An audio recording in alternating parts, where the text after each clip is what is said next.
네, 오늘 함께 나눌 하나님의 말씀은 마태복음 2장 1절부터 12절 말씀입니다. 마태복음 2장 1절부터 12절 말씀입니다. 한 절씩 교대로 읽고 마지막 12절은 한 목소리로 읽도록 하겠습니다. 헤롯 왕 때에 예수께서 유대 베들레헴에서 나심에 동방으로부터 박사들이 예루살렘에 이르러 말하되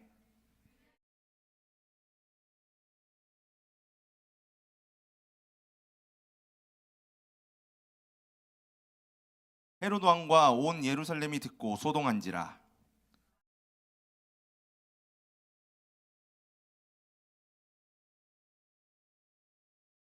이르되 유대 베들레헴이오니 이는 선지자로 이렇게 기록된 바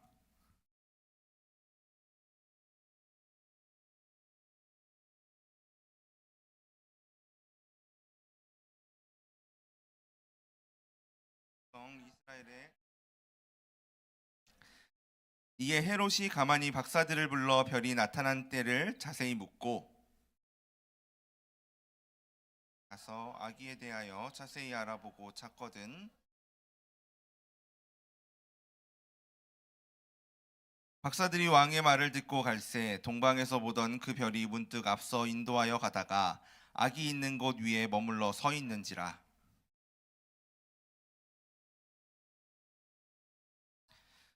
집에 들어가 아기와 그의 어머니 마리아가 함께 있는 것을 보고 엎드려 아기께 경배하고 보배압을 열어 황금과 유향과 모략을 예물로 드리니라.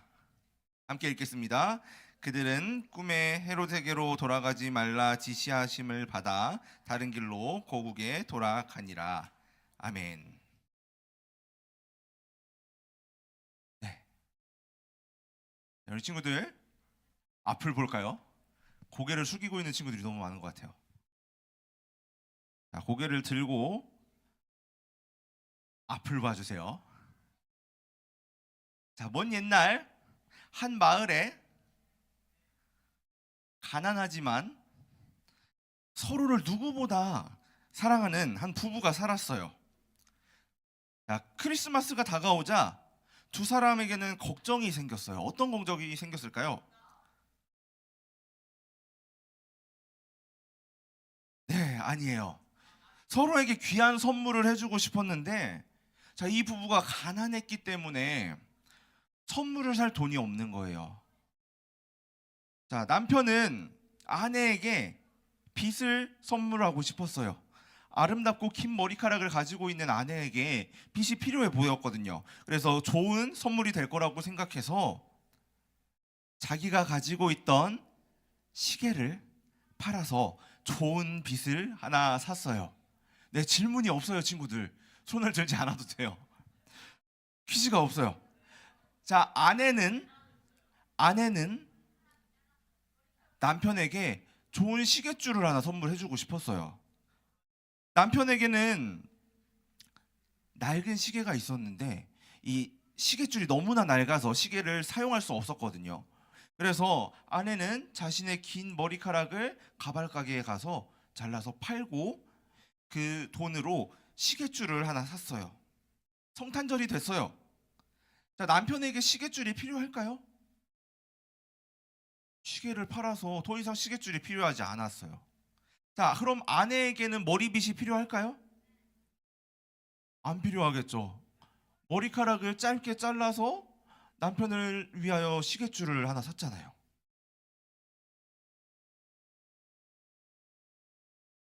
네, 나중에 얘기해 주세요.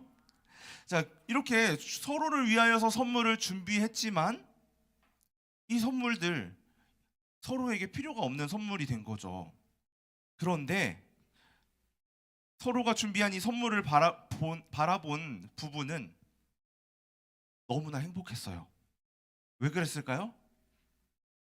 필요 없는 선물이 되었지만 그 선물 안에는 서로를 향한 사랑이 담겨 있었거든요. 좋은 선물을 준비하는 방법, 좋은 선물을 하는 방법은 먼저 선물을 할 사람에 대해서 알아야 돼요.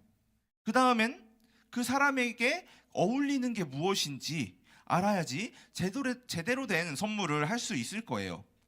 우리 친구들 이제 3일 뒤면 무슨 날이죠? 크리스마스. 크리스마스가 무슨 날이에요?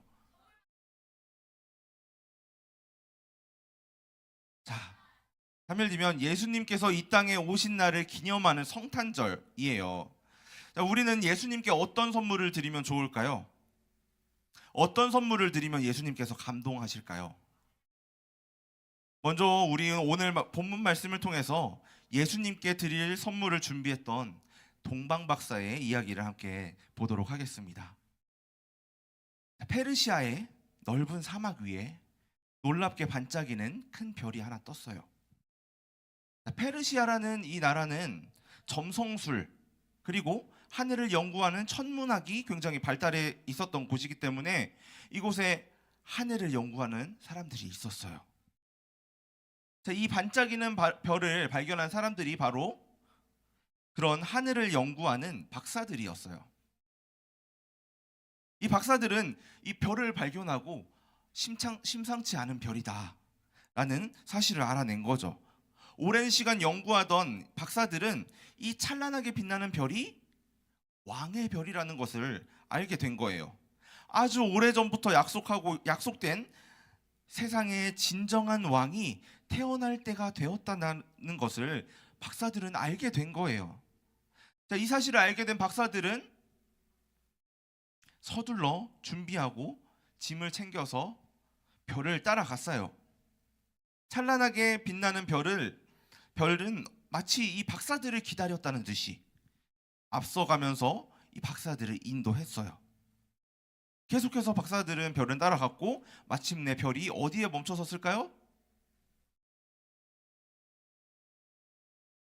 어디에 멈춰섰을까요? 우리 말씀 같이 읽었는데 베들레헴이라는 마을에 멈춰선 거죠. 박사들이 있던 이 페르시아에서 베들레헴까지는 1600km가 넘는데요. 고마워요. 놀라줘서. 1600km. 우리 서울에서 부산까지 어느 정도 거리인지 아나요, 친구들? 400km 정도 돼요. 서울에서 부산까지 왕복을 2번 할 만큼 먼 거리인데 이거를 우리는 차를 타고 또는 기차를 타고 이동을 하지만 이 당시에는 빠른 사막을 건너가기 위해 이용할 수 있는 교통수단이 뭐가 있어요? 낙타가 빠른가요, 친구들? 그렇게 빠르지 않아요. 1600km라는 굉장히 먼 거리를 박사들은 이 낙타를 타고 이동을 했겠죠. 굉장히 먼 거리지만 박사들은 이 세상에 태어난 진정한 왕을 만나기 위해서 긴 여행을 떠난 거예요. 자, 그런데 한 가지 이상한 점이 있어요. 왕이 태어난다고 이 왕의 별이라고 했는데 별이 멈춰선 베들레헴이라는 도시는 그렇게 큰 도시가 아니었거든요. 그리고 그곳에는 왕궁도 없었어요. 왕이 태어난다면 어디에서 태어날까요? 왕궁에서 태어나겠죠. 왕의 자녀가 다시 왕이 되잖아요. 그렇죠? 작고 초라한 마을에서 태어나지 않을 것 같아요. 박사들은 그래서 베들레헴으로 가는 길에 있던 이스라엘의 수도 어딜까요? 예루살렘으로 들어갔어요. 왕이라면 당연히 멋지고 큰 곳에서 태어날 거라고 생각했으니까 이 박사들은 수도로 찾아간 거예요. 예루살렘에 있는 왕궁을 바라보니까 확실히 멋지고 위엄이 있어 보였어요. 새로운 왕이 탄생한다면 이런 곳에서 태어나야지 라고 생각을 할 만큼 멋있는 왕궁이 있었던 거죠. 멋진 왕궁에 도착한 박사들은 당시 유대의 왕이었던 헤롯을 만나 인사를 하고 물어봤어요. 이 나라에 새로운 왕이 태어났다는데 혹시 이곳에 태어난 왕이 있습니까? 헤롯이 이 말을 들었을 때 어땠을까요? 아니죠. 없죠. 여기 안 태어났잖아요. 그렇죠? 어떤 기분이 들었을까요? 당황스러웠을 것 같아요. 지금 태어난 아이가 왕궁에 없고 자신이 왕인데 새로운 왕이 나타났다고 말을 하고 있잖아요. 내가 왕인데 도대체 어디서 왕이 태어난다는 말인가? 라는 생각이 들었겠죠. 박사들은 자신들이 페르시아에서 왔는데 왕의 별을 보고서 따라왔고, 우리 친구들 저기 창문으로 별 보이죠? 그 왕의 별을 쫓아왔고 이 태어난 왕에게 경배하려고 한다라고 이야기를 했어요. 자, 이 이야기를 듣고 헤롯 왕은 급하게 대제사장과 서기관들을 불렀어요. 이 사람들은 성경에 대해서 굉장히 잘 알고 있는 사람들이었고 마침내 이스라엘의 왕이 어디에서 태어날 것이라는 것을 성경 말씀을 통해서 헤롯 왕에게 알려주게 되었어요. 그곳은 바로 유대의 베들레헴에서 태어난다는 예언을 발견한 거죠. 헤롯은 굉장히 놀랐어요. 자신이 아닌 새로운 왕이 태어났다니. 자라나기 전에 없애버려야겠다 라는 생각이 든 거죠. 왜 헤롯은 이런 걱정을 했을까요? 그렇죠? 그런 생각이 있었어요. 더 들어가 보면 이 헤롯이라는 사람은 정통성이 없던 왕이었거든요. 우리 친구들, 유대의 왕이라면은 누구의 자손이어야 돼요? 그렇죠. 다윗의 자손이어야 돼요. 다윗 왕의 자손이어야지 정통성이 있겠죠. 그런데 이 헤롯이라는 사람은 다윗의 자손도 아니었고 심지어는 유대인도 아니었어요. 이방인이었던 거죠. 헤롯은 그 당시에 이스라엘을 지배하고 있던 로마 황제에게 잘 보여서 이스라엘을 다스리는 왕이 되기는 했지만 본인에게 정통성이 없다는 것을 잘 알고 있었기 때문에 항상 불안한 마음이 있었던 거예요. 자, 대제사장들과 서기관들은 왕에게 이스라엘을 다스릴 왕이 말씀에 따르면 베들레헴에서 태어난다고 기록이 되어 있다는 것을 알려주었고 이 왕은 박사들을 베들레헴으로 보내면서 만약에 그 새로운 왕을 찾는다면 나에게도 알려주고 돌아가라고 말을 했어요. 베들레헴에 도착한 동방 박사들은 깜짝 놀랐어요. 왜 놀랐을까요? 별이 멈춰선 곳이 왕궁은 당연히 아니었고 일반적인 집도 아닌 어디예요? 마구간이었기 때문이에요. 자, 마구간은 사람이 사는 곳인가요? 그렇죠. 말이나 가축 같은 동물들이 사는 곳이에요. 더러운 흙이 깔려 있었고 그 위에는 동물들의 배설물도 널려 있었겠죠. 그리고 동물들이 먹는 먹이도 있었어요. 분명히 위에서 빛나고 있는 찬란한 별은 왕의 별인데 마구간 위에 멈춰 섰다는 것이 조금 이상했지만 마구간에서 들려오는 아기 울음소리를 들은 박사들은 정말로 이 마구간에 왕이 태어나셨다는 사실을 깨닫게 됐어요. 세상에서 가장 강한 진정한 왕이 가장 낮고 천한 곳에서 태어나신 거예요. 자, 박사들은 이 마구간 안으로 들어가서 아기의 부모에게 인사하고 가지고 온 선물을 꺼내서 경배했어요. 박사들이 가지고 온 선물 뭐죠? 황금과 유향과 모략. 박사들이 가지고 온 선물은 황금과 유향과 모략이었어요.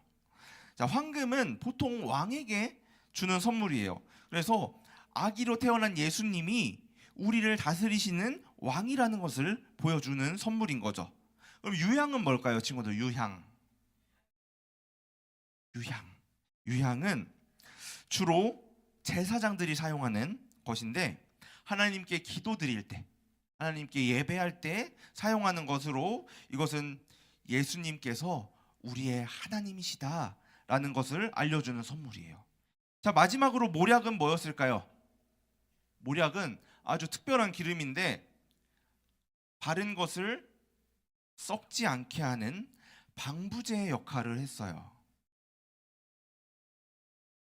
이 선물은 예수님께서 우리를 위해서 죽으시고 다시 부활하실 것을 알려주시는 선물이었죠.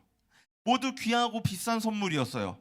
동방 박사들이 왜 이렇게 귀한 선물을 가지고 와서 이 마구간에 태어난 아기에게 주면서 경배했을까요? 자, 한번 생각을 해보고 말할까요?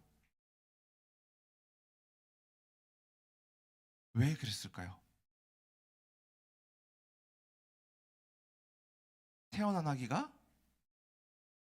왕이라는 것을 알았기 때문이에요.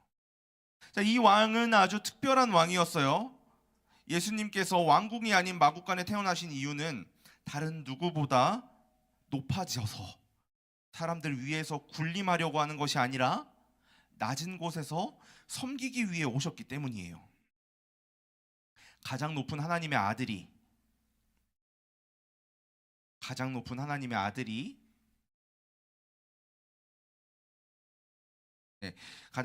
아들이 세상에서 가장 낮은 곳으로 오신 거예요. 바로 누구를 위해서요? 약하고 어린 우리를 사랑하시고 우리를 섬기기 위해서요. 우리를 항상 살펴보시던 하나님은 우리에게 가장 필요한 선물이 무엇인지 아셨고 그 선물을 우리에게 주셨어요. 어떤 선물일까요? 하나님은 우리에게 하나님의 사랑을 주신 거예요. 그 크신 하나님의 사랑을 보여줄 수 있는 가장 좋은 선물, 가장 귀한 선물은 바로 하나님의 하나뿐인 아들 예수님이신 거죠. 예수님은 우리를 사랑한다고 말씀하시고 그것을 말로만 하신 것이 아니라 우리에게 자신의 무엇까지 주셨죠? 목숨까지 우리에게 주셨어요. 친구들, 우리는 하나님의 사랑을 선물로 받은 사람들이에요. 성탄절, 예수님께서 이 땅에 오신 그날은 하나님께서 우리를 사랑하신다고 우리에게 가장 강하게 말씀하신 날인 거죠. 어떤 날이라고요? 성탄절?